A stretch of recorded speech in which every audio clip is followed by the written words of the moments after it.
வாழ்க வையகம், வாழ்க வையகம், வாழ்க வளமுடன். குரு வாழ்க, குருவே துணை. ஆசான் அருள் தந்தை வேதாத்ரி மகரிஷி அவர்கள் நம்மோடு சுக்மமாக நிறைந்து இன்றைய சிந்தனையை சிறப்பித்து தருவாராக. இன்றைக்கு தவம் பகுதி 13 கேஜி சுவாமி ஐயா என்ன சொல்கிறாங்கன்னு பார்ப்போம். இப்போ தொடர்ந்து துரியாதீத தவத்தை பற்றி சிந்தனை பண்ணிக்கிட்டு இருக்கோம். சென்ற பதிவில் விஞ்ஞான பூர்வமான விளக்கங்கள்லாம் சொன்னாங்க.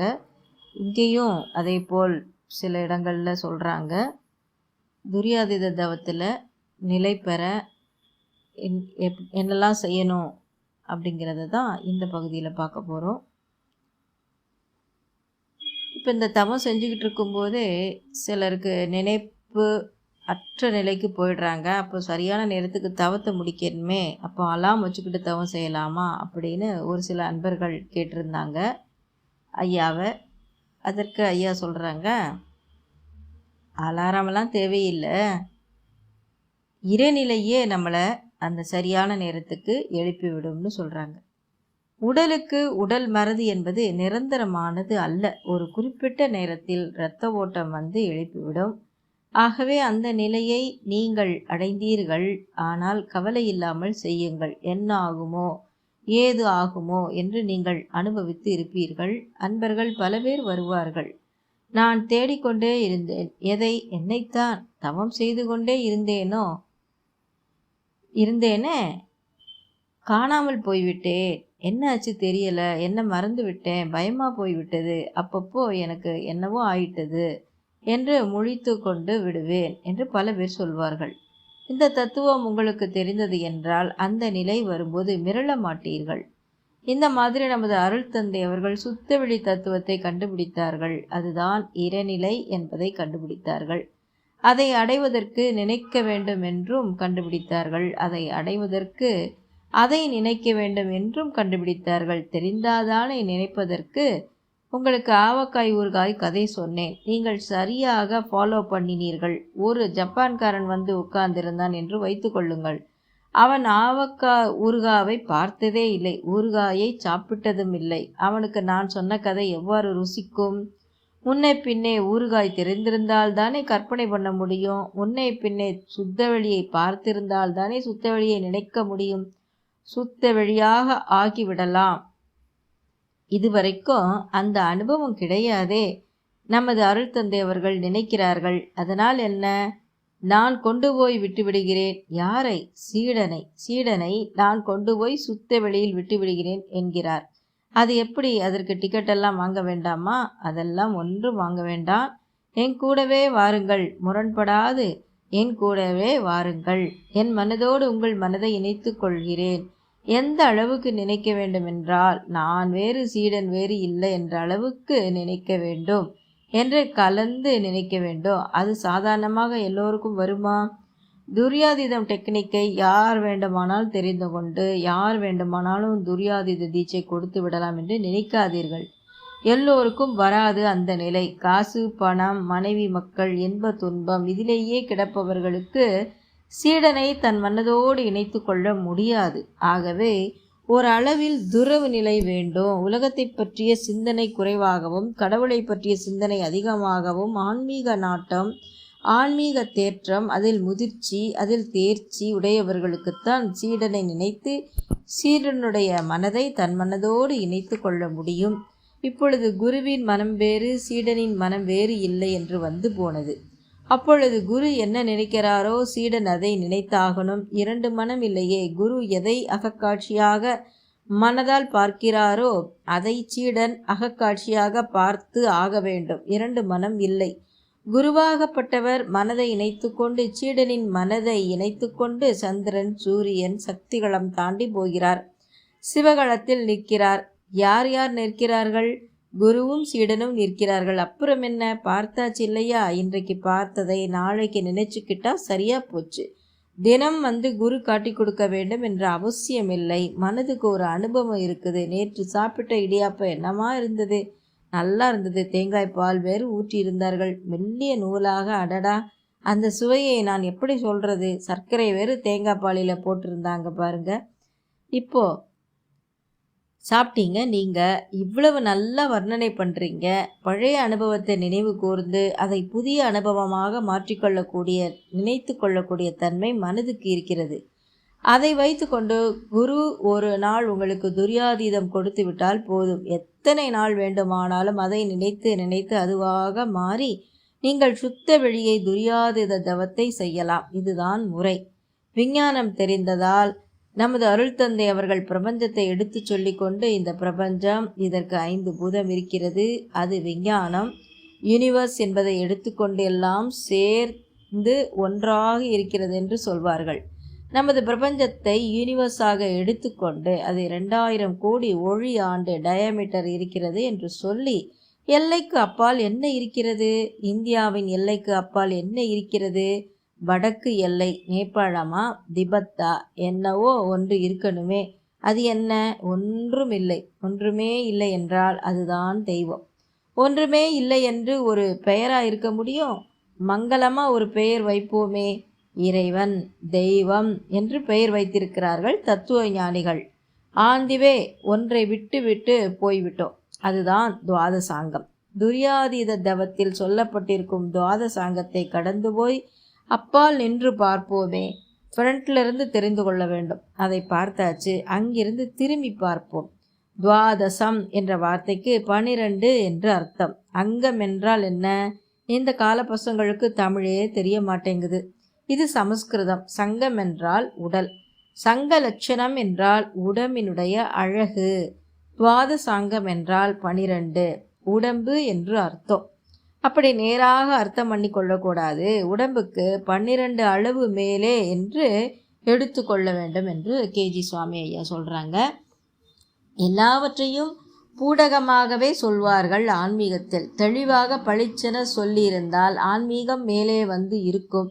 அது மாதிரி பூடகமாகவே சொல்லி சொல்லி அதுக்கு வெவ்வேறு ஆளுங்க வெவ்வேறு அர்த்தம் சொல்லி அதில் ஒரு புது குழப்பம் வந்து சேரும். உடம்புக்கு 12 அளவுக்கு மேலே அதை நாம் அங்குலம் என்று எடுத்துக்கொள்ளலாம், இன்ச் என்றும் எடுத்துக்கொள்ளலாம். உடம்புக்கு மேலே என்றால் தலைக்கு மேலே என்று அர்த்தம். அங்குலம் என்றால் ஆளாளுக்கு அங்குல அளவு வேறுபடும். அங்குலம் என்றால் விரலினுடைய திக்னஸ். என்னுடைய தகப்பனுடைய விரலினுடைய திக்னஸ் என் விரலினுடைய திக்னஸை போல் 2 மடங்கு இருக்கும். இப்போ யாருடைய அளவு? ஜவுளி கடைக்கு போய் விவகாரம் பண்ணி கொண்டு வந்து விடுவார் எங்கள் அப்பா. இது எத்தனை முழம் வேட்டி? 8 முழம். எங்கே அளந்து பார்ப்போம் என்று அழுந்து பார்த்து 6.25 முழம்தான் இருக்குது என்பார். அவ்வளவு நீளமான மொத்தமான கை. இப்படி விவகாரம் வருதே. 12 அங்குலம் என்றால் 1 முழம் என்று வைத்து கொள்ளுங்க. உச்சிக்கு மேலே 1 முழ உயரத்தில் மனதை செலுத்துங்கள் என்று சொல்லி இருப்பார்களே. அங்கே என்ன இருக்குது? மறுபடியும் ஒன்றுமில்லை என்பதே பதில். உடலில் உள்ள வாசம் பண்ணிய மனதை மன்னிக்கணும், உடலிலேயே உடம்புலையே வாசம் பண்ணிய மனதை பிரித்து கிளப்பி தூக்கி கொண்டு போய் அல்லவா அந்த சுத்த வெளியில் கொண்டு போய் சேர்க்கணும்.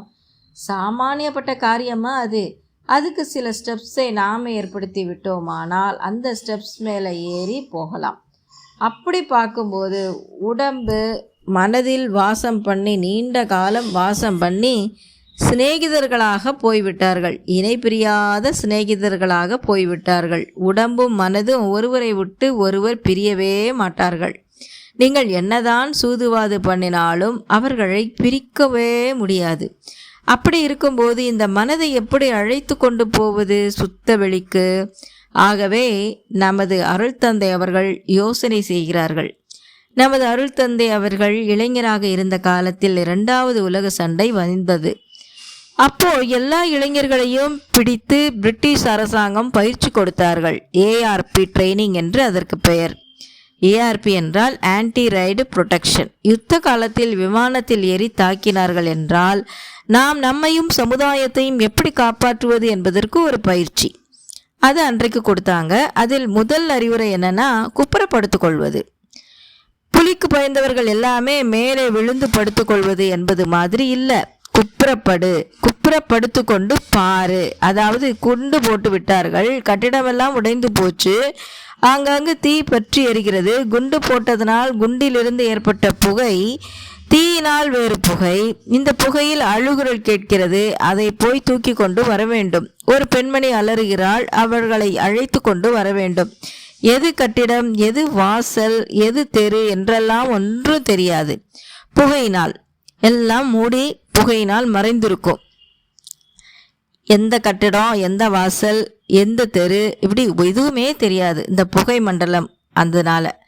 அதனால நீ குப்புறப்படுத்து கொண்டு பார்த்தால் எல்லாம் தெரியும்னு அன்னைக்கு சொல்லி வச்சிருக்கிறாங்க. எவ்வளவு புகை இருந்தாலும் பூமிக்கு ஒரு முழ உயரத்துக்கு மேலே தான் மிதந்து கொண்டு இருக்குமா. அது எனக்கு அனுபவம் இல்லை அப்படின்னு கேஜி சுவாமி ஐயா சொல்கிறாங்க. மகரிஷி அவர்களும் அனுபவப்பட்டதும் இல்லை, ஆனால் சொல்லப்பட்டது மகரிஷி அவர்களுக்கு. அதாவது பூமிக்கு ஒரு ஆற்றல் இருக்கிறது, என்னவென்றால் தன்னோக்கி எல்லாவற்றையும் இழுக்கிற ஆற்றல். தன்னை நோக்கி எல்லாவற்றையும் ஆகர்ஷண சக்தியினால் இழுக்கின்ற ஆற்றல் இருக்குதுன்னு சொல்கிறாங்க. அப்போ அந்த ஆற்றல் புகையை மட்டும் இழுக்காது, புகையிடம் செல்லாது. இப்படி ஒரு பொருளிலிருந்து ஒரு முழ உயரம் தள்ளி உள்ள இடத்தில் ஏதோ ஒரு விசேஷம் இருக்கிறது நமது மகரிஷிகள் யோகித்தார்கள். ஒரு அஸ்யூம் பண்ணாங்க, கெஸ் பண்ணாங்க.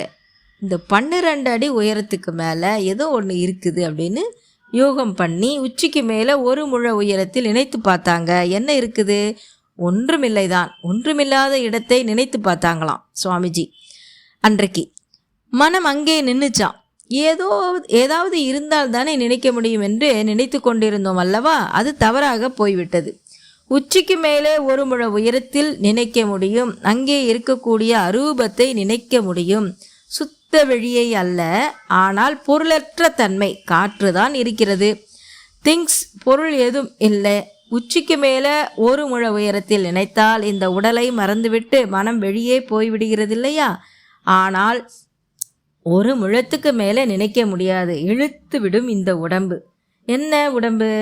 கொஞ்சம் வெளியே போய்விட்டு வா என்றால் நீ நேரடியாக போக நினைக்கிறாயே என்று மனதை பிடித்து உடல் இழுத்து விடும். அவ்வளவு நெருக்கம் சிநேகிதம். ஆகவே கொஞ்சம் விட்டு பார்க்கிறது. இந்த தவம் மகரிஷிகளுக்கு நன்றாக இருக்கிறது. துவாதசாங்க தவம் உச்சிக்கு மேலே, துரியாதித தவமும் துவாதசாங்க தவமும் அந்த கருத்தும் நமது நாட்டில் ஏற்கனவே சலாமணியில் பழக்க வழக்கத்தில் அனுபவத்தில் இருந்திருக்கிறது என்பதற்கு பல சான்றுகள் உள்ளன. இந்த சலாமணி அப்படிங்கிற வார்த்தைக்கு எல்லாம் எனக்கு பொருள் தெரியலை, உங்களுக்கு தெரிந்தால் கமெண்ட் செஷனில் போடுங்க. ஏதோ மகரிஷி ஏஆர்பி ட்ரைனிங் போனாங்க. உச்சிக்கு மேலே பூமிக்கு மேலே ஒரு முழ உயரத்தில் புகை இல்லை, அதை கொண்டு வந்து தன் தலையில் வைத்து கொண்டார் என்று நினைக்காதீர்கள். அனுபவத்தில் தெரிந்து கொண்டார் அருள் தந்தை. நீங்கள் குட்டு வாங்கியிருக்கிறீர்களா? மானிட்டரிடம் நான் நன்றாக வாங்கியிருக்கிறேன். எதற்காக வாங்கினேன் என்றால் தாமதமாக வருவேன், அதற்கு தான் வாங்கினேன். தினமும் தாமதமாக வருவேன். அப்போ குட்டு மாஸ்டர் என்று ஒருவன் இருப்பான், பயங்கரமானவன். இவனுக்கு ஒரு குட்டு போடுடா என்று வாத்தியார் சொல்வார். அவன் வந்து உடனே குட்டு போட்டு தொலைச்சா பரவாயில்லை, வலியோடு போயிடும் என்று தோன்றும். அவன் அப்படி என்பான், இப்படி என்பான். எச்சி தொட்டு கையை தூக்குவான், மேலே வச்சுட்டு தலைக்கு மேலே ஆட்டுவான். ஒவ்வொரு செகண்டுக்கும் உயிர் போய் திரும்ப வரும். இப்போ மனம் எங்கே இருக்கும்? உச்சிக்கு மேலே கொஞ்சம் நெகட்டிவாக இருக்கும். ஸ்கூலில் வலி குட்டு என்று அவரோட அனுபவத்தை கேஜி சுவாமி அங்கே சொல்கிறாரு. சரி, பெருமாள் கோயிலுக்கு போயிருக்கிறீங்களா? அங்கே ஒரு விசேஷமாச்சே, சடாரி. அதை கொண்டு நம்ம தலையில் வைக்க ஐயங்கார் வருவார். நீங்களும் பவ்யமாக தலையை நீட்டுவீங்க. என்னோட அனுபவத்தை சொல்கிறேன். இடிச்சிருவாரோ, ஓரம் வேற ஷார்ப்பாக இருக்கும், கனமாக இருக்கும், ஏதாச்சும் இடித்து விடுவாரோ என்றும் தோன்றும். நான் சேர்ந்திருந்த இயக்கமும் சூம இயக்கம். சூமானா என்னன்னு தெரியல. சரி, நம்ம அவர் சொல்கிறத அப்படியே கேட்போம். பக்தி என்பதே கிடையாது, வேறு ஏதோ நினைப்போம். பக்தி இருந்தால் மட்டும் தலையை எங்கே நினைக்கப் போகிறீர்கள்? தலைக்கு மேலே ஏதாவது நினைப்பீர்களா?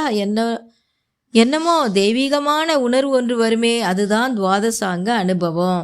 உடலுக்கு மேலாக நினைப்பது, உடலுக்கு மேலாக நினைத்தால் நீதி உணர்வு, நியாய உணர்வு எல்லாம் இருக்கும். இல்லை என்றால் பயாஸ் என்று சொல்லக்கூடிய சார்பு நிலை வந்துவிடும், தற்சார்பு நிலை வந்துவிடும். நம்ம உடம்போடு சேர்ந்து பிறந்த சித்தப்பா, சித்தப்பாவோட பையன் என்று இந்த உடம்போட சார்பு நிலைகள் வந்து போகும். நீங்கள் உடம்புக்கு பிரதானம் கொடுத்து இருந்தீர்கள் என்றால் மனம் உடம்போட சாரவில்லை, பிரிந்து நிற்கிறது என்று வைத்து கொள்ளுங்கள். நியாயம் என்றால் நியாயம் என்று தோன்றும். இதற்கு உதாரணம் யமனை தெரியுமா? தர்பாரில் இருக்கிறார் யமன்.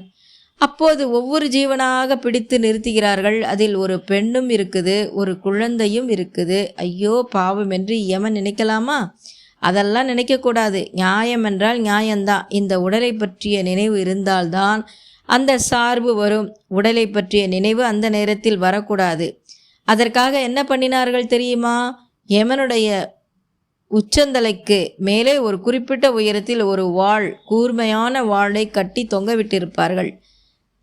எதில் கட்டி தொங்க விட்டிருப்பார்கள் என்றால் கயிற்றிலோ இல்லை தாம்பு கயிற்றிலோ அல்ல, ஒரு மயிரில். ஏன் மயிரில் கட்டி தொங்க விட்டிருக்கிறார்கள் என்றால் யமன் எப்பொழுதாவது நீதி தவறினால் சர்ரென்று அறுத்து கொண்டு கத்தி தலையில் பாய்ந்துவிடும்.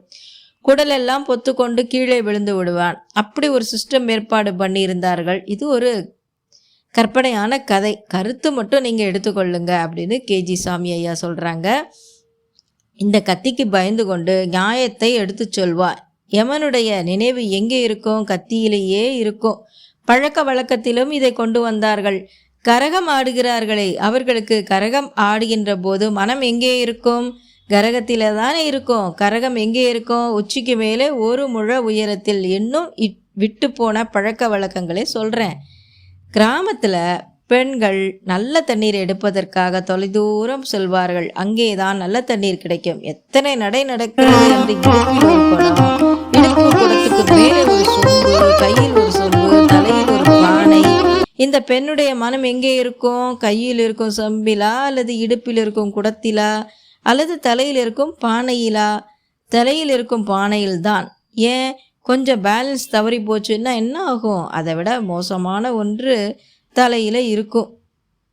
பானை தண்ணீர் தழும்பி உடலில் ஊற்றும். ஆகவே தழும்பக்கூடாது என்பதற்காக ரொம்ப ஜாக்கிரதையாக கழுத்தை வைத்திருப்பார்கள் அந்த பெண்கள். ஆகவே இது ஒன்றும் புதிதில்லை. வேதாத்ரி மகரிஷி அனுமானமாக செய்தது ஆர்டிஃபிஷியல் கிடையாது. அது இயற்கையான ஆராய்ச்சி எல்லாம் செஞ்சுருக்காங்க சுவாமிஜி அப்படின்னு சொல்கிறாரு. ஆகவே உச்சிக்கு மேலே ஒரு முழ உயரத்தை நினைப்போம். மனம் உடலிலிருந்து பீத்து கொள்ளும். அப்புறம் அடுத்த ஸ்டெப்பு கொடுத்துடுவோம் மனதுக்கு. இன்னொரு உண்மை என்னவென்றால் மனம் உடம்போடு ஒட்டிக்கும் என்று சொன்னோம் அல்லவா? இன்ப துன்பங்களை நீண்ட காலம் உடலில் இருந்து அனுபவிப்பதால் இந்த உலகத்தோடும் மனம் ஒட்டிக்கொள்ளும். உலகம் என்றால் மனதுக்கு ரொம்ப பிடிக்கும். நீங்களே சொல்லுங்கள், உங்களுக்கு பூலோகம் பிடிக்குமா அல்லது சனிலோகம் பிடிக்குமா? நம்ம பூமி தான் நமக்கு முக்கியமான கிரகம். ஆகவே இந்த பூலோகத்தில் இருந்து எவ்வளவு காலமாக இன்ப துன்பங்களை துய்த்து வந்ததால் இந்த பூலோகத்தை விட்டு உலகத்தை விட்டு பிரிவதற்கு மனம் இருக்காது. மறுபடியும் ஏதாவது தந்திரம் பண்ண வேண்டும்.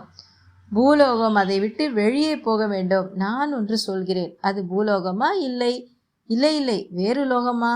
சொல்லுங்கள், பூலோகமா வேறு லோகமா? பூலோகம்தான். ஏனென்றால் அந்த பூலோகத்தை விட்டு வெளியே போவதே இல்லையே. 2,30,000 மைல் என்ற எல்லை தாண்டாது நம் மனம். நாம் 2 பேரும் ஒன்றாகவே இருப்போம். ஷேக்கன் பண்ணுற தூரம். உன்னை சுற்றி தான் நான் வர்றேன். நீ எங்கே போனாலும் நான் உன் பின்னாலேயே வர்றேன். பூமியை சுற்றி சந்திரன் வருவது கிராஃபிக்ஸில் போட்டு பாருங்கள். அதாவது சந்திரன் கொஞ்சம் தூரம் பூமிக்கு முன்னே போகும், கொஞ்சம் தூரம் பின்னே போகும். பூமி சூரியனை சுற்றுகிறது அல்லவா? அது கூடவே போக வேண்டும். அதாவது கொஞ்சம் தூரம் முன்னே போகும், கொஞ்சம் தூரம் பின்னே போகும். இப்படியாக ஜாங்கிரி சுற்றுவது போல இருக்கும். அப்போது இந்த அனுபவங்களெல்லாம் ஒன்றா நம்ம சிந்தனை பண்ணி கொண்டு வரும்பொழுது துரியாதித தவத்தில் எப்படியெல்லாம் நம்மளை அழைத்து கொண்டு சென்றால் நாம் வெற்றி பெறுவோம் என்ற நோக்கத்தில் இந்த அனுபவங்களை எல்லாம் பகிர்ந்து கொண்டிருக்கிறார் கேஜி சுவாமி ஐயா. மீண்டும் அடுத்த பதிவில் நாளை சந்திப்போம். நன்றி. வாழ்க வளமுடன்.